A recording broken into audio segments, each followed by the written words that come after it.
কেউ সারা কালা করেন না।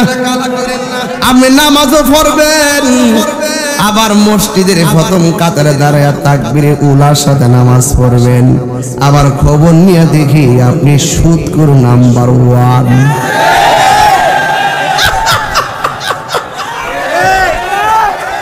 সুদখোর আসেনি রে বাজান, কি যে চেষ্টা করুম রে বাজান আজকে বাজান, সুদখোর আসেনি।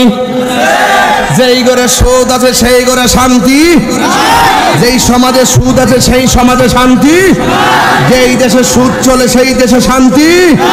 সুদখোররা আমরা চাই না, কথা বলুন ঠিক না? স্লোগান দিতে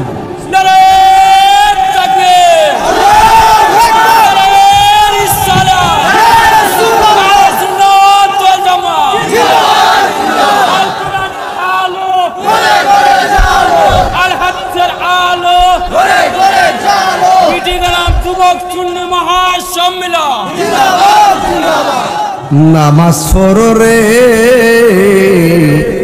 হুজুরি কলবে, নামাজ পড়ো। নামাজ শুধু পড়লে চলবে না, এখানে আকিমুস সালাহ বলা হয়েছে। নামাজ কায়েম করো মানে কি? নিজে নামাজ পড়া লাগবে, ফুলাটারও নামাজের কথা বলতে হবে, কথা কোন ঠিক কিনা? জামাই নামাজ পড়লে চলবে না, বউটারও বলতে হবে, কথা কোন ঠিক কিনা? এই জন্য আল্লাহ রাব্বুল আলামিন বলেন, আমি তোমাকে এই বডির ভিতরে কপালটা যে লাগাইলাম, এই কপালটা যখন মাটির মধ্যে আল্লাহু আকবার বলে ঠেকাইয়া দিয়ে বলবা সুবহান রাব্বিয়াল আলা, গুনাহ মাফ করে দেওয়ার মালিক একজন, জবান খুলে বলুন তিনি কে? মইরা গেলে কি নামাজ পড়া যাবে? আরো জোরে। মরে গেলে কি নামাজ পড়া যাবে? আল্লাহ বলছেন ওয়া মা ইয়াস্তাবিল আহইয়া ওয়ালাল আমওয়াত, যারা জিন্দা যারা মরা তারা কোনদিন এক হতে পারে। জিন্দা আছেন বলে মাহফিলে এসেছেন, কবরে যারা গেছে তারা কি আসছে? জিন্দা আছেন বলে সৌদি আরবে ভাইকে ফোন দিছেন, ভাই কেমন আছেন, কবরবাসী কি বলতে পারছে? এই জন্য আল্লাহ বলছেন ওয়া মা ইয়াস্তাবিল আহইয়া ওয়ালাল আমওয়াত, যারা জিন্দা যারা মরা তারা কোনদিন এক হতে পারে। ইন্নাল্লাহা ইউসমিউ মান ইয়াশা, আর কবরের মানুষটা কেমন আছে উপরের মানুষ জানতে পারে, কিন্তু আল্লাহ যারা ইচ্ছা করে তারে দেখাইতে। এই জন্যই তো আমার নবী আপনার নবী রহমাতুল লিল আলামিন কবরের পাশ দিয়া যাইতেছে, আমার নবী তাকায় দেখতেছে গুরুস্থানের ভিতরে দুইটা কবরের মধ্যে আযাব হইতেছে। নবী দেখার ক্ষমতা আছে, ক্ষমতাটা দান করেছেন কে? তাইলে কোরআনের সঙ্গে আমার নবী পাকের হাদিসটা মিলে গেল। ইন্নাল্লাহা ইউসমিউ মান ইয়াশা, আল্লাহ যারা ইচ্ছা করে তারে কবর আযাব দেখার ক্ষমতা। এই জন্য আমার নবী বলেন সাহাবায়ে কেরাম দুইটা খেজুরের ডাল নিয়ে আসো, দুইটা খেজুরের ডাল নিয়ে আসছে। আমার নবী দুইটা কবরের মধ্যে দুইটা খেজুরের ডাল লাগাইয়া দিছে। এবারে সাহাবায়ে কেরাম নবীরে জিজ্ঞেস করে ইয়া রাসূলুল্লাহ, নবী গো ও মায়ার নবীজি, দুইটা কবরের ভিতরে কেন দুইটা ডাল লাগাইলেন? আপনারা জবান খুলে কোন আমার নবী গায়েব জানে কি জানে না? আকীদা ক্লিয়ার করে নামাজ পড়লে লাভ হইব। আমার নবী ডাক দিয়ে কয় হ্যাঁ সাহাবায়ে কেরাম, আমি যে হাঁটতেছি আমি দেখলাম দুইটা কবরের মধ্যে আযাব হইতেছে। সাহাবায়ে কেরাম জিজ্ঞেস করে ইয়া রাসূলুল্লাহ কেন আযাব হইতেছে? এবার আমার নবী আপনার নবীর নূরানি জবান মুবারকে বলেন একটা কবরের মধ্যে আযাব হইতেছে, এই কবরের মানুষটা প্রস্রাব করে ঢিলা কুলুপ ব্যবহার করতো না।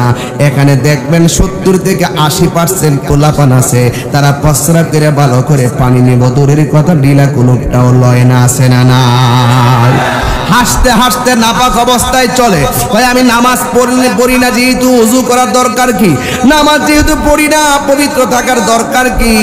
না না না, নামাজ না পড়লেও আপনি পবিত্র অবস্থায় থাকবেন, কারণ নাপাক অবস্থায় জমিনের মধ্যে যদি চলেন, যতক্ষণ আপনি জমিনে চলবেন ততক্ষণ পর্যন্ত আসমানের ফেরেশতারা আপনার উপরে লানত দিতে থাকবে।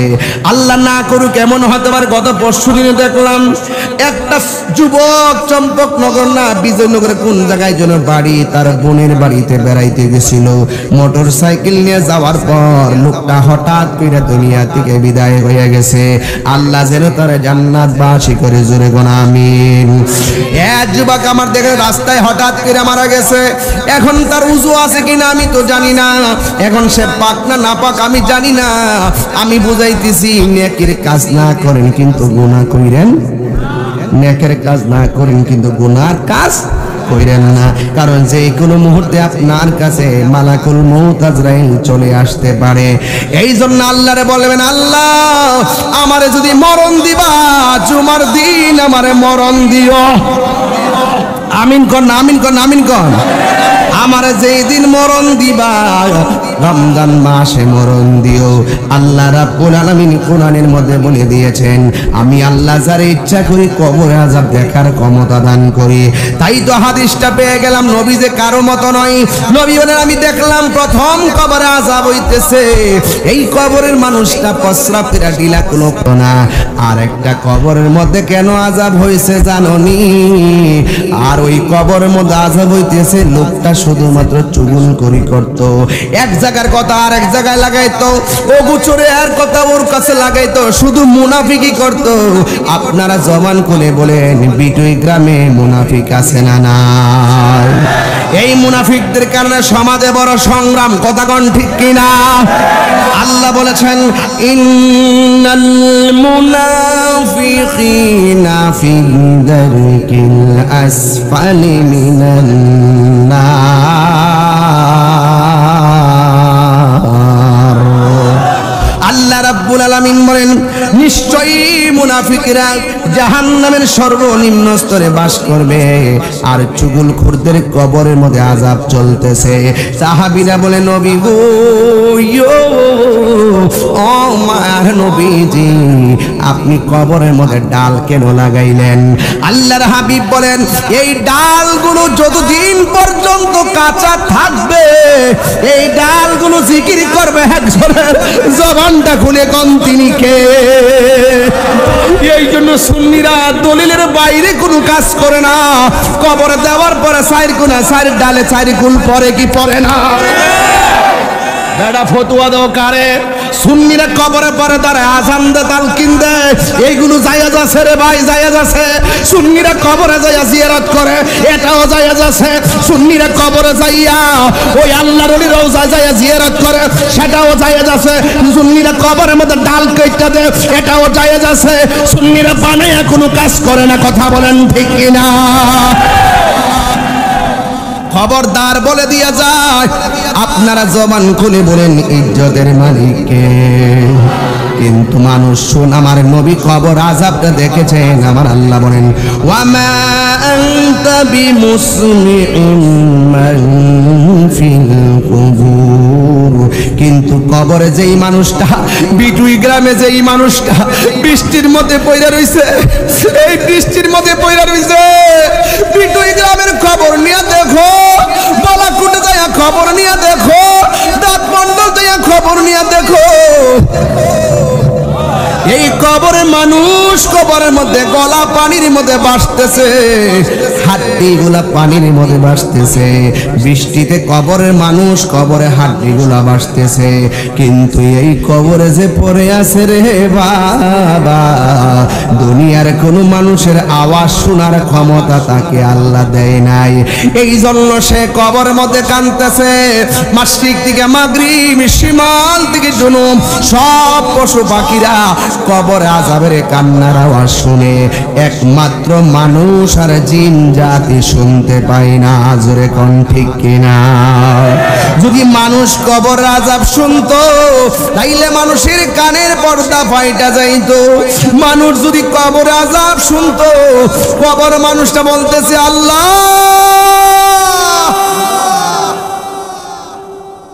ও আল্লাহ আর পারি না, নামাজ না পড়া কবর আসলে যদি এত কষ্ট হবে, জিন্দেগি তো আমরা নামাজ ছাড়তাম না, আবার দুনিয়া দাও আমরা যায় নামাজ পড়বো।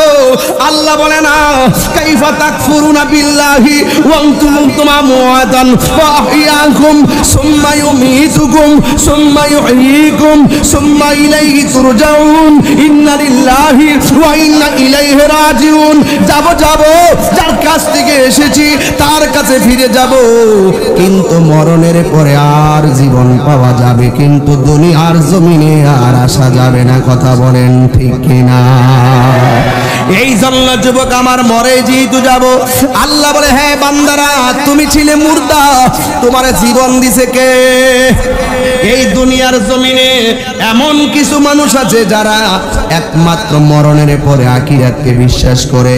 আল্লাহ রাব্বুল আলামিন বলেন একমাত্র কাফের যারা তারা মরণের পরে আখিরাতকে বিশ্বাস করে না।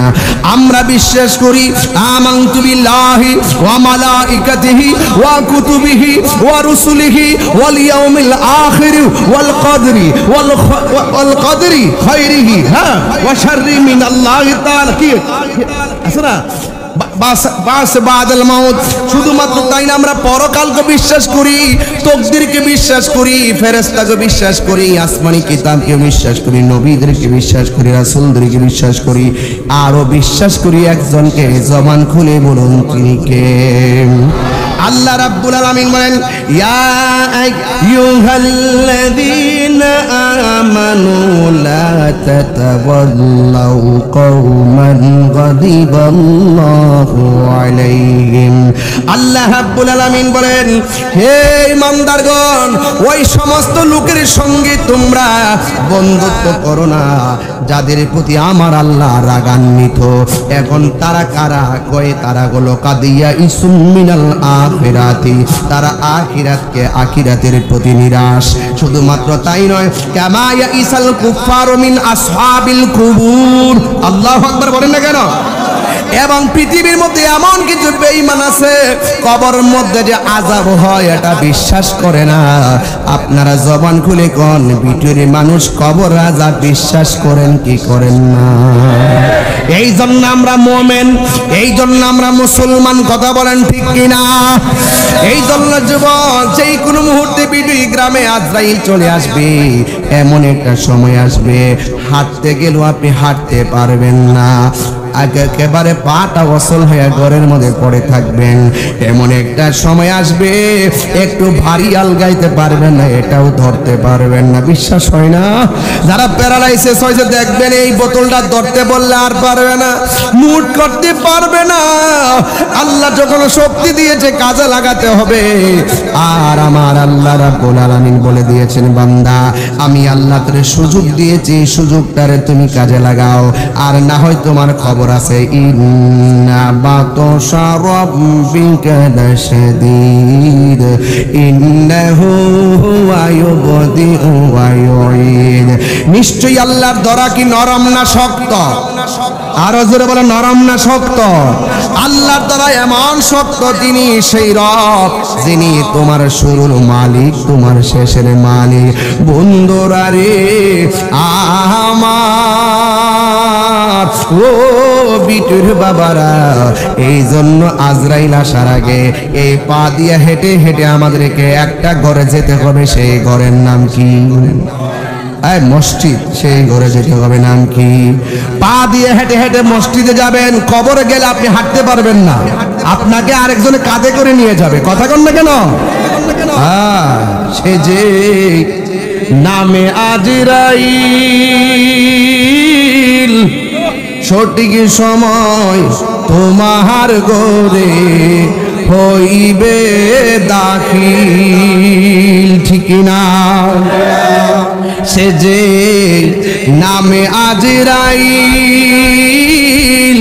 সঠিক সময় তোমার গরে হইব দাখিল কত কাকুতি মিনতি করবা তুমি রেহাই পাবে না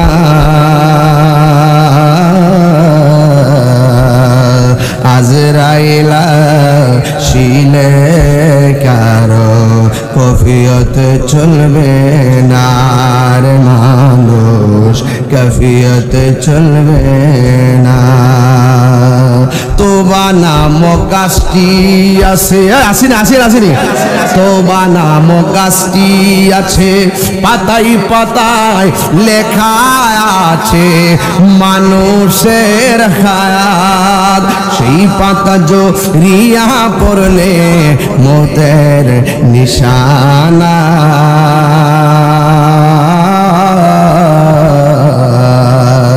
আজরাইলা শিলে কারো কফিয়ত চলবে না ও পুরী ও পিটুই গ্রামের বাবারা আমার নবী আপনার নবী বলেন বেনামাজি হইয়া কবর গেলে শাস্তি হলো তিনটা জোরে কোন কয়টা এক নম্বর শাস্তি হলো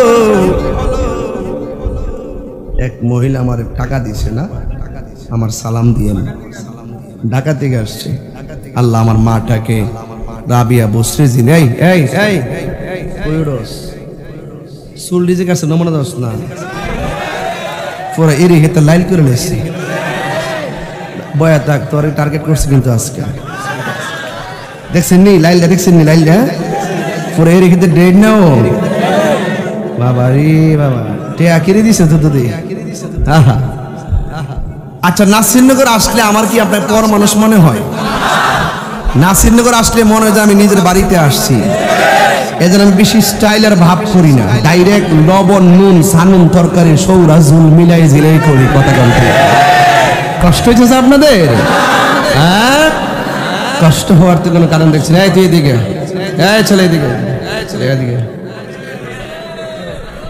তোর ব্যান্ডটা খুল এদিকে ব্যান্ডটা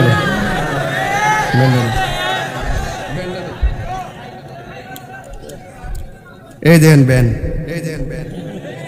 দেখছেন না আলামতরা এ ছেলে আর পড়ো না এগুলা আমি একটা হাদিস বলছি তুমি শুনো রাসূল বলছেন হে পুরুষরা তোমরা নারীদের সাজে সাজবে না হে নারীরা তোমরা পুরুষের সাজে সাজবে না মান তাসাব্বা বিকাউমিন ফাহুয়া মিনহুম তুমি তো মেয়েদের সাজে সাজছ এইজন্য তুমি পুরুষ তোমাকে মেয়েদের সাজে সাজতে দেওয়া হবে না ঠিক কি না বলেন ভালো করে গুড়িয়ে দাও ভেঙে ফেলো টুকরা টুকরা করে ফেলো ফেল একদম একদম ভেঙে ফেলো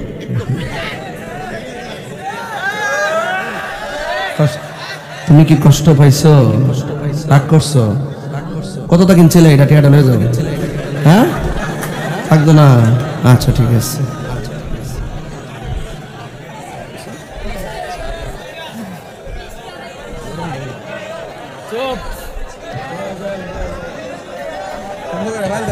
আস্তে আপনারা কি মনে করেন যেটা ফাতরামি করছি আমি যে খেয়াল করছি এটার দাম দেন এটার কথা কর না আমি যে খেয়াল করছি কালা চুলের ভিতরে কালা ব্যান লাগা রাখছে ধরার কোন কাজ আছো আমি যে বিচার বাড়ি করছি এটিতে বেশি আমি সব বীর চেহারা খেয়াল করতেছি কেডা কোন মতলব আইছো আমি সব বুঝি একটা একটা করে ধরুন যাক তোমাকে ধন্যবাদ যে তুমি আমার প্রতি রাগ করছো বুঝছোই তো বুঝো না হয়তো তোমার অনেক বন্ধুরা বলে যে তোমার অনেক সুন্দর লাগে কিন্তু আসলে কিছু কিছু লোক আছে আবার তোমার আব্বার বিচার দেখিও তোমার ফুলা দিয়ে বিরাইতের বেনফিন্দা রাখে তখন তার আব্বা এটা কষ্ট হইতো না আমি কিন্তু এই ওয়াজ করলাম যাইতেছি বাজান আগে আমার এই ফুলা ফান্ডি যদি ঠিক হয়ে যাগা বিটির সমাজটা ঠিক হয়ে যাবো এই ফুলা ফান্ডি যদি ঠিক হয়ে যাগা নাসিরনগরটা ঠিক হয়ে যাবো কথা কোন ঠিক কিনা কন এই ফুলা ফান্ডি যদি একটা রুট লং মার্চ দেয় যে কোনো একটা ডিপার্টমেন্ট কাইপা উঠবো কথা কোন ঠিক কিনা যে কোনো মুহূর্তে ডাকলে ফামুনি ফাইনা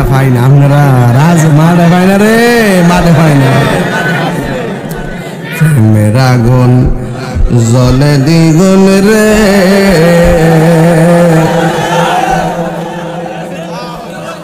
আরে বাপরে বাপরে বাপরে বাপরে বাপরে বাপরে এই ৪৫ মিনিট ওয়াজ করছি, আমি কি শান টান গাইছি? ও একদম কিতাব থেকে ওয়াজ করতেছি না, একটা কথাকে ফালাই দেন যাব। আমার সাথে হুজুর আছে তো, উনি কি বুঝতেছেন না কিতা কইতাছি? তা আমি কি দলিলের বাইরে কোনো কথা কইছি? ওই একটা এর হেতে লাইল কাটছে, এরা ধরছি না ভাই, কই রে? আচ্ছা তুই বয়ে থাক, যাওয়ার সময় দেখা করে দিস। আর একটা কেসি রেডি রাখিস। আর এমাদাই ব্যান্ডা লইছি না, তাহলে 2টা অপারেশন সাকসেসফুল। আচ্ছা আস্তে, শব্দ হাইস না, শব্দ হাইলে সংসার চলতো না। শব্দ ধরিস না, শব্দ ধরলে বাইরে বেরিয়ে মারহাবা জোরে গান।